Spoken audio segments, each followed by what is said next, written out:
Shredder Gauntlets are a brand new weapon in Forbidden West, and while you certainly don't need to use them to be successful in the game, they can actually be a lot of fun and quite powerful when used correctly. Shredders are particularly useful in the endgame because their ammo can be very resource efficient, and I know many of you are interested in Shredder Gauntlets, but at the same time I understand they can be a bit frustrating and confusing to learn. Shredder Gauntlets work very differently from all the other weapons, so they can be tricky to learn and master. Honestly, they can be quite frustrating at first, so it's understandable that many of us decide to just ignore them. But after this video, my hope is that you feel confident giving Shredders another try, because they can be very useful and fun to use. To help you build that confidence, in this video we'll cover how Shredders work, proper Shredder technique and ways to practice, and I'll show you the best Shredder Gauntlets and ammo types you'll want to use, plus a few other things. There's a lot to cover, so let's go. First, you should understand the basics of how Shredders work. Basically, a Shredder Gauntlet is like a boomerang. Each time you throw a Shredder disc, it will first hit the machine and do some damage, and then it will come back towards you, giving you an opportunity to catch it. Now, there are some details to unpack here, but let's focus on catching Shredders first, because that's by far the most important mechanic to understand. Catching your Shredders is very important, because each time you catch it, the next throw will be more powerful and deal more damage than the last. Every type of Shredder ammo on every Shredder Gauntlet has this throw and catch charging mechanic. A full cycle is 4 throws and 3 catches, with the 4th throw being an explosion that deals a large amount of damage. And if you miss a catch at any point, you have to start the cycle over. Now, your first throw is always going to be pretty weak. In fact, the impact damage is only about 60% of the stats shown in the inventory, so if you just throw single Shredders and don't catch them, a Shredder Gauntlet will seem pretty weak. I think this is actually part of the reason a lot of us overlook Shredders. Maybe you tried one and didn't know how to catch them yet, so your impression was that they're kinda weak and not worth using. But you're probably only thinking that because you didn't have the catching technique down yet, so you do have to put a bit of time in with a Shredder Gauntlet to see the full benefit. Now, after catching the Shredder once, the second throw isn't particularly impressive either. It simply hits for whatever the impact damage stat is. But the third throw is where it gets interesting. This one is 200%, in other words, double the base damage. And the 4th throw is an explosion that deals around 400% damage. So that's really the trick with Shredders. It's very important to catch them so you can benefit from the higher damage of the 3rd and 4th throws. If you miss one, you have to start the cycle all over again, so getting the catching technique down is critical. Now, keep in mind that the 60, 100, 200, 400% damage increases I just described is a loose structure. Some Shredders follow this very closely, but there are exceptions to the rule. For example, elemental Shredders, namely Acid and Shock, don't deal 400% damage on their explosive throw. Instead, their explosion applies a large amount of elemental buildup, and it also appears to deal a lot of tear damage. It's hard to verify this because we don't see tear damage numbers, but it certainly feels this way based on experience. Also, for some reason, Acid Shredders are on their own damage scale, starting with 60% on the first throw like other Shredders, but then increasing to about 150 and 250% on the second and third throws instead of the normal 100 and 200%. So yeah, you'll drive yourself a little crazy trying to figure out exactly how the damage mechanics work on Shredders. But the takeaway here is that the damage increases with each throw after a successful catch. So if you can get the catching down, Shredders can be very strong. By the way, I want to give a huge shout out to Phosphorus over on Discord, who has been doing some really in-depth research on how Shredder Gauntlets work. Many of the stats in this video, like the damage percentages I just mentioned, come from Phosphorus's research, so thank you for sharing it with us. I'll link Phosphorus's Reddit post below in case you want to take a look at the research yourself. Also, thanks to Udum, Gabriel, and Plusle, who have also been testing Shredders with me. So there are other Shredder mechanics that we'll cover in a minute, but first let's learn how to catch the Shredder, since that's the most important skill to master. To catch a Shredder, it's best to make sure you're moving in one direction, either left or right, when the Shredder leaves the machine. That's because the discs actually try to predict where Aloy is going to be when they start to come back. If you stand in one place or change direction a lot, it will be hard to tell where the disc's return path will be. So generally, when starting out, you'll want to be circling your enemy in one direction so it's always clear where the Shredder is going to go.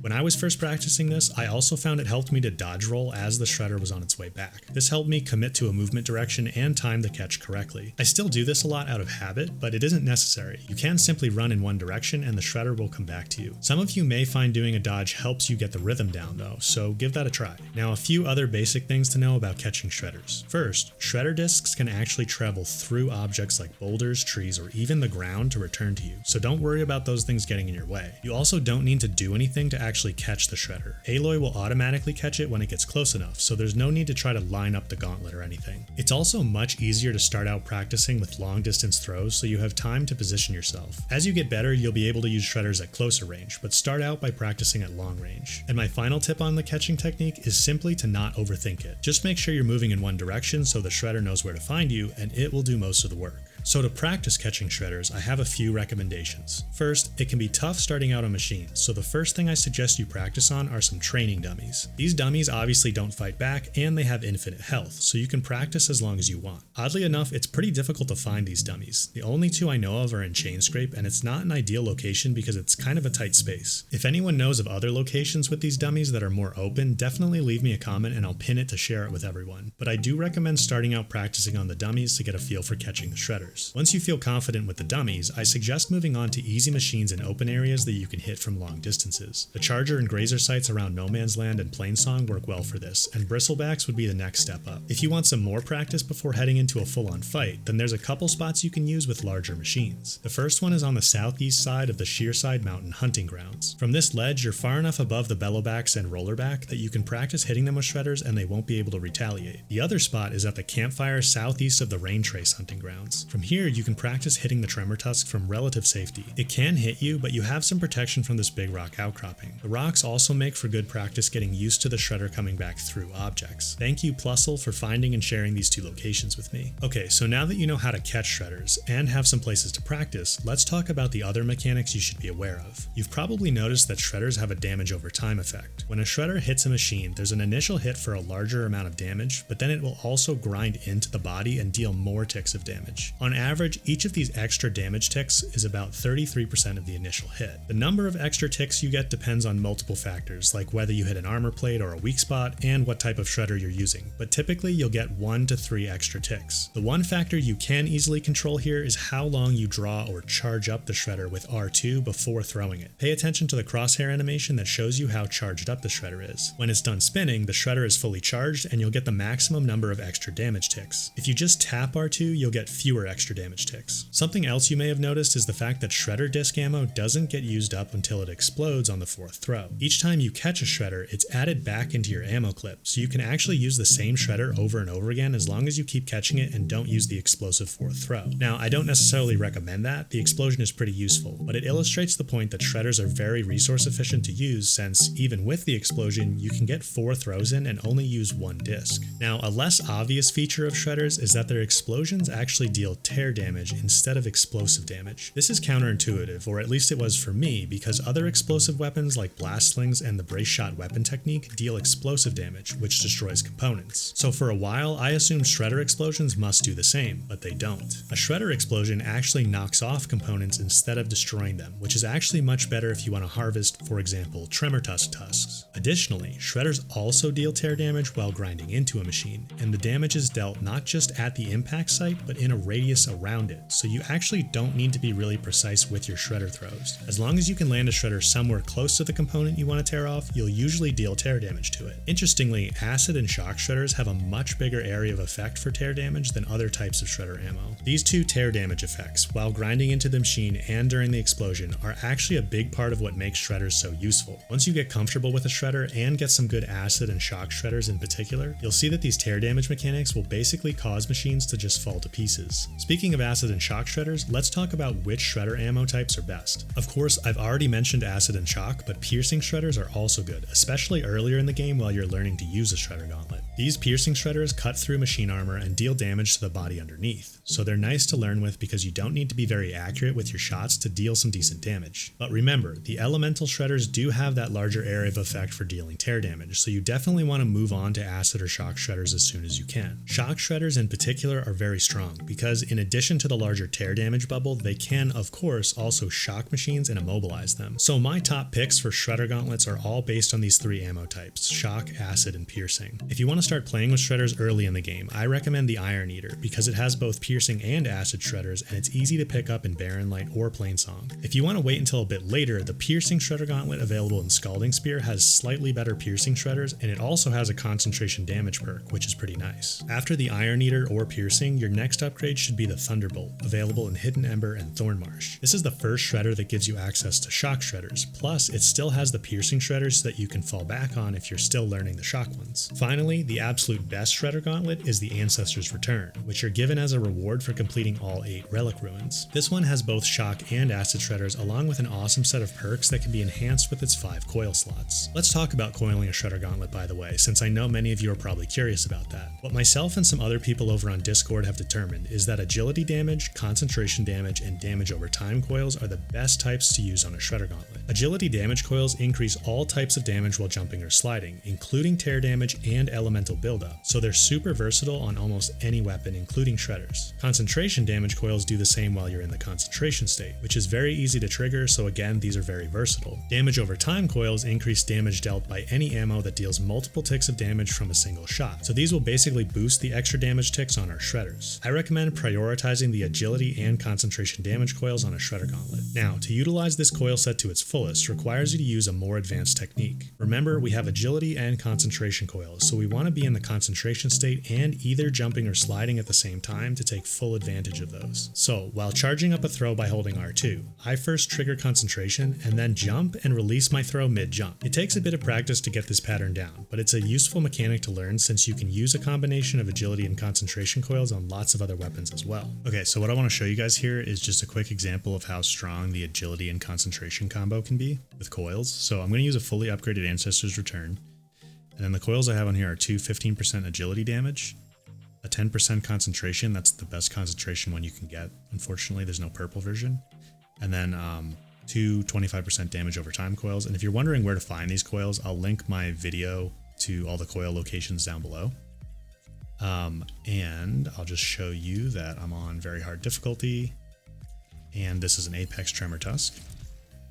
So all I'm going to do is use the Shock Shredders, and we'll start with, just take note that I'm starting with 15 of them, so we can see how resource efficient it is. So this is also going to be a little bit of a showcase of how strong Shock Shredders can be. So I'm going to aim, trigger concentration by hitting my right stick, and then jump while I'm in concentration and throw while I'm jumping. So that's the combo that you're looking to do with the coil set that we have, because that really ensures that we're using both the agility and concentration coils and getting the boost from both of them. And you can see here we can shock the Tremor Tusk really fast, and then while it's down it's very easy to hit the tusks. By the way, farming Tremor Tusk tusks and other Tremor Tusk components once you're in like the end game and have a shredder like this is a great way to farm both tusks for upgrades, because you need a lot of tusks for upgrades, and also shards, because the tusks are worth 89 each, and then the heart, the Apex heart, is a lot. And then you can get a whole bunch of other components too.